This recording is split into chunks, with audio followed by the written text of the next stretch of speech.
والعظمة والجبروت سبحان الملك الحي الذي لا ينام ولا يموت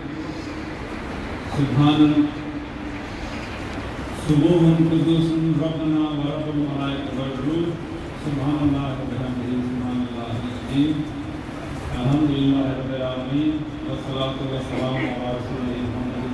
وعلى آله وصحبه أجمعين يا مالك الأرواح المقدس سلطان الفقراء الششم والروح الفتوح دادا بزرگوار جناب حضرت حکیم محمد صاحب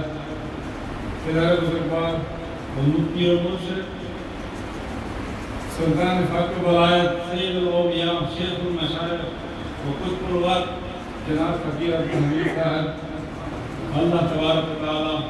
آپ کو پورے عمر تندرستی اور سلامتی نصیب کریں آمین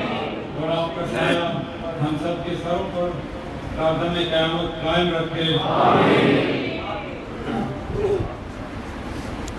معزز مہمان گرامی بخصوص خلیفہ جناب سید علی احمد صاحب برادر بزرگوار جناب اسماعیل سعودی صاحب خلیفہ فاروق صاحب دیگر خلفاء اور دیش و پردیش کی معزز مہمان گرامی میں آپ سب کو اس برکت اور پرنور موقع پر خوش آمدید کہتا ہوں اور اللہ تبارک و تعالیٰ سے دعا گو ہوں کہ آپ سب کی زیارت اور حاضری کو قبول فرمائے اور آپ سب کو حج بیت اللہ کے ثواب نصیب کرے کیونکہ بقول مشہور صوفی جناب ابو سعید ابوالخیر کے زیارت شیخ اور طواف شیخ کا ثواب حج بیت اللہ کے برابر ہے اور اس کے بعد میں اللہ تعالیٰ سے دعا گو ہوں کہ آپ سب کی جملہ مشکلات کو حل فرمائے تمام بیماروں کو شفائے عاجلہ عطا کرے اور آپ سب کی دینی اور دنیاوی مشکلات کو بنائے ہوئے آسان حل فرمائے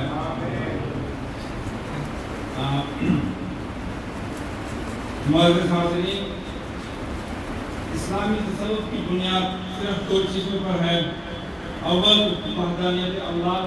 یعنی اللہ تبارک و تعالیٰ اپنی ذات میں اتحاد کو یگانہ ہے وہ بلا شبہ وحدہ لا شریک ہے اس کی ذات بالنسبہ بالمثال لم یزل ولا یزال ہے اس کی حکیم و علیم ذات قدیم اور وراء ما ورا ہے بلکہ ثم وراء ما ورا ہے وہ ایسا اول ہے کہ اس سے پہلے کچھ نہ تھا اور ایسا آخر ہے کہ اس کے بعد کچھ نہیں اور تصوف کا دوسرا اصل حقیقت محمدی ہے جسے میں حضور صلی اللہ علیہ وسلم کی ذات بابرکات کو تشبیہ دوں گا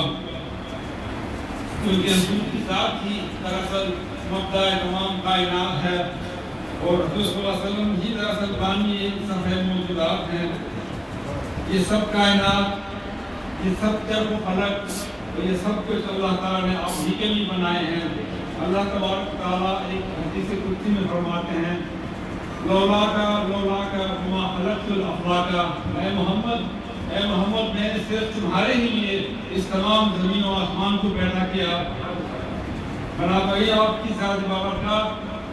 نہ صرف برکت دائرہ کائنات ہے بلکہ باعث وجود ہستی تمام کائنات بھی ہے اس کی خاطر عالم امکان کا ہے یہ اہتمام اس کی خاطر عالم امکان کا ہے یہ اہتمام ہم سمجھتے ہیں کہ یہ سب کچھ ہے برائے مصطفیٰ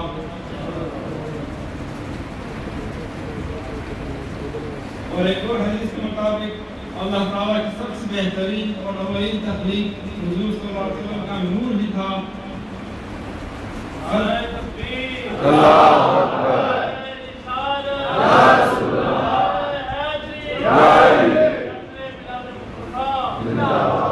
نور محمد نہ صرف تمام پیغمبران میں بالترتیب بلکہ تمام آسمانی صحیفوں میں سے جھلک رہا ہے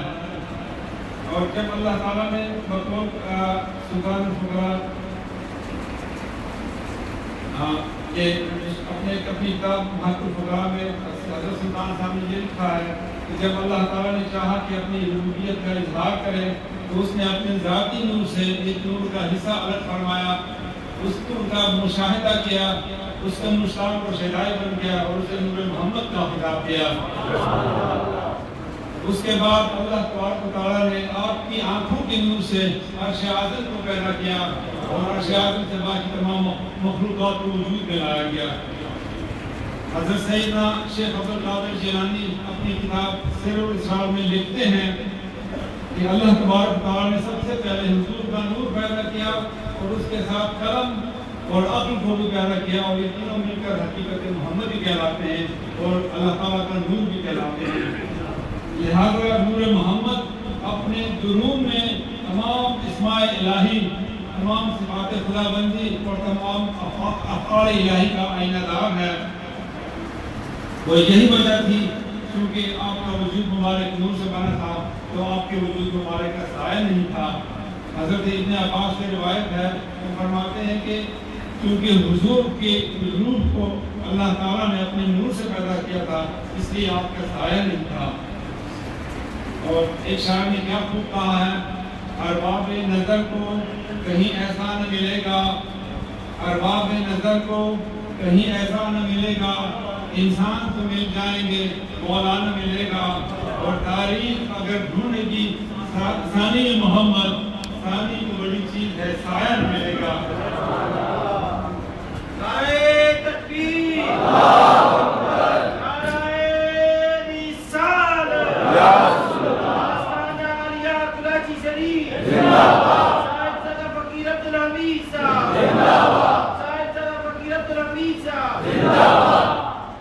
اسی ضمن میں احمد الدین قاسمی کا ایک شعر مجھے یاد آ گیا ہے،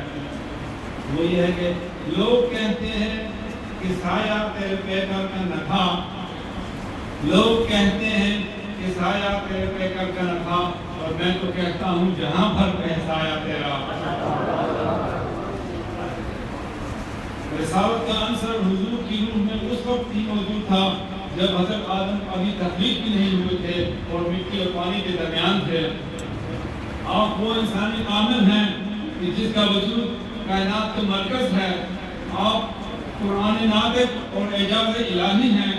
اور قرآن کی آیات میں مومنین صرف آپ ہی کا عکس دیتے ہیں۔ ایک ایک ادا ہے آپ کی آیات بینات، ایک ایک ادا ہے آپ کی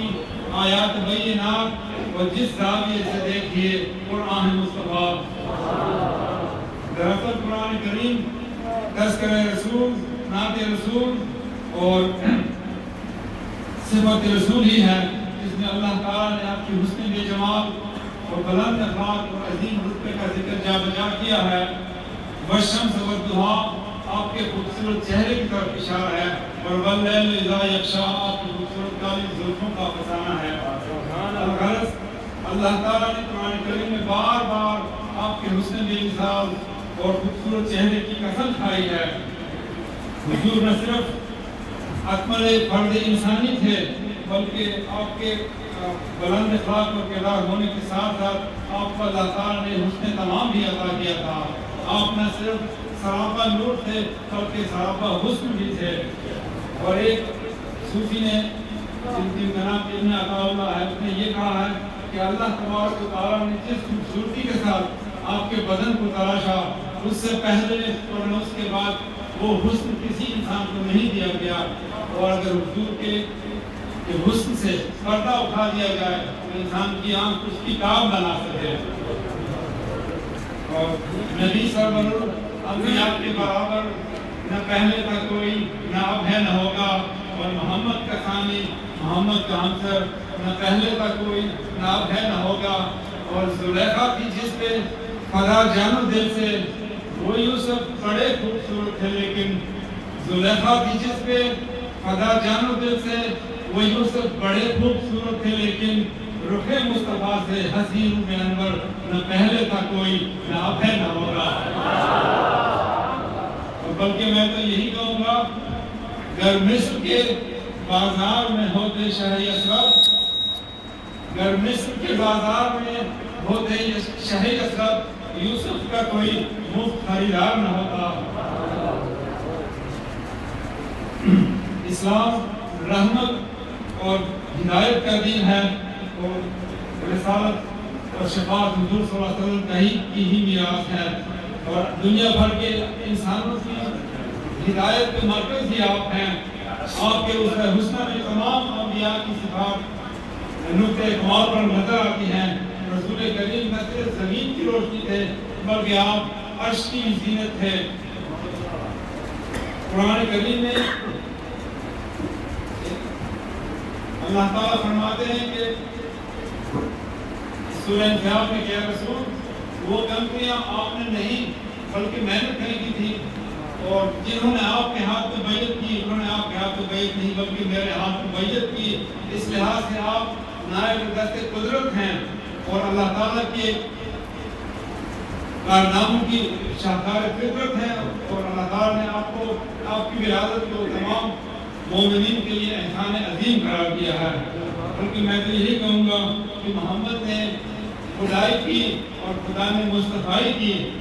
محمد نے خدائی کی اور خدا نے مصطفیٰ کی۔ کوئی سمجھے تو کیا سمجھے، کوئی جانے تو کیا جانے۔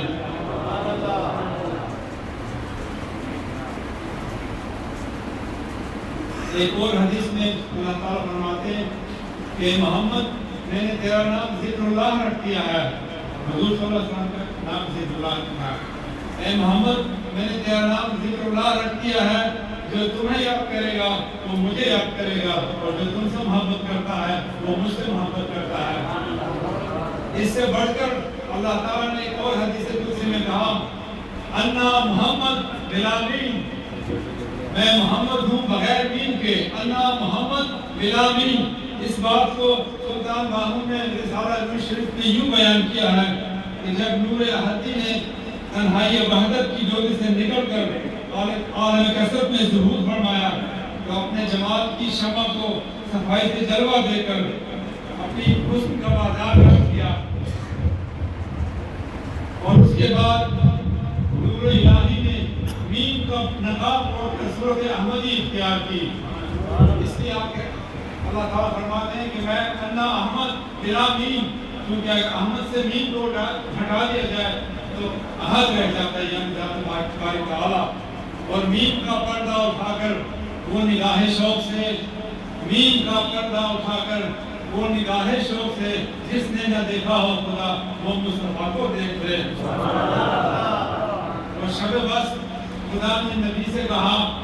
شب بس خدا نے نبی سے کہا تو اور نہیں میں اور نہیں، اگر مین کو پڑھتا ہے تو کیا تو اور نہیں میں اور نہیں۔ اور یہ مین کا پردہ صرف عاشقان رسول ہی کے لیے اٹھتا ہے جو حضور کے ذریعے اللہ تعالیٰ کو دیکھتے ہیں۔ اس لیے حضور کا خود ہی فرمان ہے کہ جس نے مجھے دیکھ لیا اس نے اللہ تعالیٰ کو دیکھ لیا۔ اور یہی وجہ ہے جب اللہ تعالیٰ خود کہتے ہیں کہ انا احمد بلا مین، تو میں کہتا ہوں کہ تذبذب میں رہ جاتا ہوں کہ احد کو سجدہ کروں یا کہ احمد بے مین کو۔ اور یہ پرانی حقیقت ہے کہ حضرت آدم علیہ السلام کے سامنے سب تمام ملائک نے سجدہ کیا۔ اللہ تعالیٰ نے خود تمام ملائک کو حکم دیا کہ آدم کو سجدہ کرو، جس پہ کہ ابلیس لعین نے انکار کرنے کا کہ میں تو مواحد صرف اللہ تعالیٰ کو سجدہ کرتا ہوں، میں اس آج کے پتر کو کیسے سجدہ کر لوں۔ حالانکہ وہ سجدہ عبودیت نہیں بلکہ سجدہ تعظیمی تھا۔ اور قرآن کریم میں دوسری جگہ یہ بھی آیا ہے کہ حضرت سیدنا یوسف علیہ السلام کو اس کے والدین اور اس کے بھائیوں نے سجدہ تعظیمی کیا۔ تو میں پوچھتا ہوں کہ کیا حضور صلی اللہ علیہ وسلم جو کہ سید الانبیاء ہیں ان کے لیے سجدہ تعظیمی جائز نہیں؟ نہ ہو آقا کو سجدہ آدم و یوسف کو سجدہ ہو، نہ ہو آقا کو سجدہ آدم و یوسف کو سجدہ ہو، مگر سب ذرائع ذات ہے اپنی شریعت کا۔ اللہ تعالیٰ نے تو سجدہ تعظیمی کو جائز کر دیا تھا، لیکن خود حضور نے خود ہی منع فرما دیا تھا، ورنہ تمام صوفی یہی کہتے ہیں کہ احد کو سجدہ کرے یا سجدہ بھی احمد بے مین کو۔ بلاخر حضور کی محبت ہی جزو ایمان ہے۔ اور آپ نے فرمایا کہ جب تک تمہیں مجھ سے محبت نہیں اپنے اولاد سے اپنے والدین سے زیادہ، تب تک تمہارا ایمان ہی مکمل نہیں۔ ایمان کے تکامل کے لیے عشق رسول لازم ملزوم ہے، اور حب رسول میں ہی حب الہی کا راز مضمر ہے۔ تو یہی وجہ ہے کہ مومنین ان کی جبینیں تو کعبہ میں جھکتی ہے، لیکن ان کے دل مدینے میں ہوتے ہیں، اور حضور کا اتباع ہی اللہ تعالیٰ کا اتباع ہے، اور حب الہی حب رسول ہی ہے۔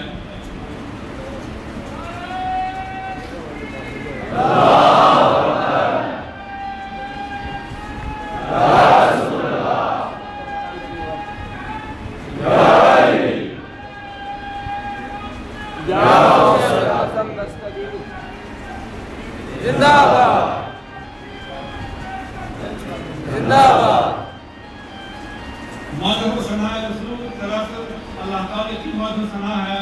حضور کی تعریف سے خالق کل کی تعریف ہی مقصود ہوتی ہے، اور حضور کی تعریف بیک پر نعت بھی ہے اور حمد باری تعالیٰ بھی ہے۔ آپ رحمت خداوندی کے بے کران سمندر ہیں، اور اللہ تعالیٰ کی صفات کے مظہر عدم ہیں، اور صفات خداوندی کی نہ کوئی حد ہے نہ کوئی شمار۔ حضور کا مقام اور رتبہ اتنا بلند ہے کہ اللہ تعالیٰ نے خود جا بجا قرآن میں اس کا ذکر کیا ہے۔ نہ صرف قرآن کریم بلکہ تمام آسمانی صحیفوں میں حضور کا ذکر ہے، اور تمہارا نور ستاروں میں آفتاب میں ہے، تمہارا نور ستاروں میں آفتاب میں ہے، اور تمہارا ذکر رسولوں کی ہر کتاب میں ہے۔ انہی اشعار میں اپنی اللہ تعالیٰ آپ سب کو جزائے خیر عطا فرمائے۔